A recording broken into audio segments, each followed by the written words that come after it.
Good morning. It is Friday, April 5th, and this is Michigan Mornings from Ave Maria Radio and streaming on the Ave Maria Radio app. I'm Matthew Handley. We have a lot of news to get to this morning, so let's get right into it. The mother of the Oxford, Michigan school shooter is asking for house arrest when she is sentenced later this month. Jennifer Crumbley, who was found guilty of manslaughter in connection with her son's deadly 2021 rampage at Oxford High School, wants to live in her lawyer's guest house. That according to a new sentencing memo. Prosecutors have called the request a slap in the face and are asking that Jennifer be sentenced to 10 to 15 years in prison for her, as well as her husband, James Crumbley. James, in the meantime, has had his prison phone access restricted after reportedly threatening the prosecutor who helped convict him of manslaughter charges. In a sentencing memo, prosecutors say James made several threats against Karen McDonald, indicating that he knew he was being recorded but didn't care. One of the messages reportedly stated, "There will be retribution, believe me." The Michigan Department of Natural Resources is confirming a hunter killed a gray wolf in a legal coyote hunt with a guide in January in Calhoun County. DNR large carnivore specialist Brian Roll says this is an unusual case. I don't expect ever to find another wolf in Calhoun County. The southern lower peninsula is just really not suitable wolf habitat. They are pack animals, but that doesn't necessarily mean that there's others in the area. The hunter had thought that it was a large coyote, but genetic testing confirmed it was, in fact, a wolf. It is the first time a gray wolf has been seen in the area since the early 1900s. The DNR says gray wolves are now confined almost exclusively to the Upper Peninsula, and it's not yet known if the hunter will face any charges. A bill before the State House would give Michigan residents first dibs at state park campsites. Representative Cam Cavett of Sheboygan introduced the bill as 1 in 3 campsites for the entire year were already booked by January 8. Cavett says state residents deserve the first shot at the sites, and the bill would give them a 2-week head start before the reservation system opens to residents from anywhere else. And the Diocese of Lansing would like to remind you that today is a Meat Friday. In an article posted on the diocesan website, they write that the Church's Code of Canon Law says that abstinence from meat or from any other food as determined by the Episcopal Conference is to be observed on all Fridays, unless a solemnity should fall on a Friday. Since today is one of those days within the octave of Easter, today's technically a solemnity. So go ahead and feast today, for the Lord is risen. He is risen indeed. This is Michigan Mornings from Ave Maria Radio and streaming anywhere you are and on demand with the free Ave Maria Radio app. Your local weather and sports are coming up next.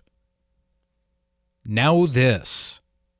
For 2,000 years, we've helped the poor and comforted the sick. We've educated generations of children, developed the scientific method and college system. We support marriage and human life. Guided by the Holy Spirit, we compiled the Bible. We are the Catholic Church, with over 1 billion in our family, sharing in the fullness of Christian faith in the church started by Jesus. If you've been away, visit CatholicsComeHome.org today. Welcome home. Today in Detroit, we will have mostly cloudy skies with highs in the mid-40s. The clouds stick around tonight and temperatures will dip to the mid-30s. Tomorrow, expect mostly cloudy skies in the morning, then becoming partly cloudy later on, temperatures in the lower 50s. On Divine Mercy Sunday, it will be mostly sunny with highs in the lower 50s. On Monday, expect partly cloudy skies with a slight chance of showers, highs in the lower 60s.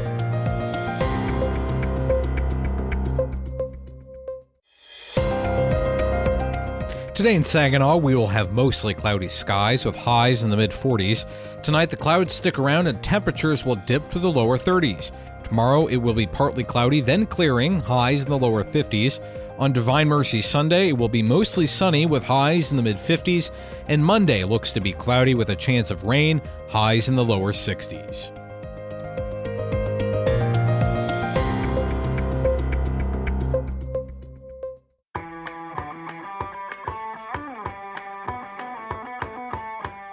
In sports, the Lions have matched the 49ers offer to a restricted free agent tight end Brock Wright. The 3-year, $12 million deal will keep him in Detroit the 2026 season. The Lions previously offered him a tender offer, which gave them the right to match any other offer he received. And the Detroit Tigers came from behind to capture the first game of their doubleheader against the Mets. Detroit scored 3 times in the top of the 11th inning to score a 6-3 victory at Citi Field. New York dropped to 0-5 with the loss. Tigers pitcher Casey Mize says he's happy to be back on the mound. Wasn't great, but obviously just super proud of the work I put in and the people who helped me get back, and was super happy to be back and competing in the big leagues with my team. The Tigers lost to the Mets 2-1 in Game 2 of the doubleheader, breaking their win streak that opened the season.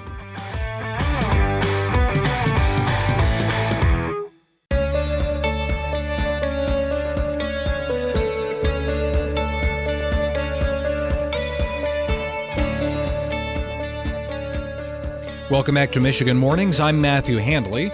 I've got some more news to bring to your attention. The Detroit Association of Black Organizations is pushing for a ban on menthol cigarettes. They cite data from the FDA that says 85% of black smokers use menthol cigarettes, while just 35% of white smokers choose the same product. This is an opportunity for us to do something for ourselves, and I'll say it again, if Black lives matter, Black lungs do too. That is Dabo CEO Reverend Horace Sheffield, who says that the studies show a disproportionate impact on minority communities. The American Lung Association says black men have the highest lung cancer death rate in the United States. And excitement is growing for Monday's solar eclipse. It's the first total eclipse visible in the United States since 2017, and it will be the last one seen here until 2044.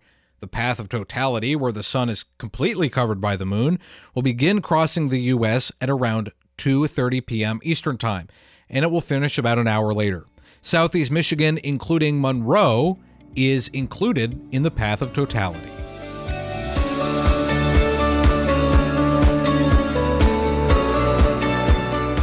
The first letter of St. Peter says, everything will soon come to an end. So to pray better, keep a calm and sober mind. Above all, never let your love for each other grow insincere, since love covers over many a sin. I'm Matthew Handley. Thank you very much for joining me all week here on Michigan Mornings. You can stay connected with me over the weekend on X. I'm at Radio Handley, and Lord willing, I'll talk to you again on Monday. Until then, goodbye.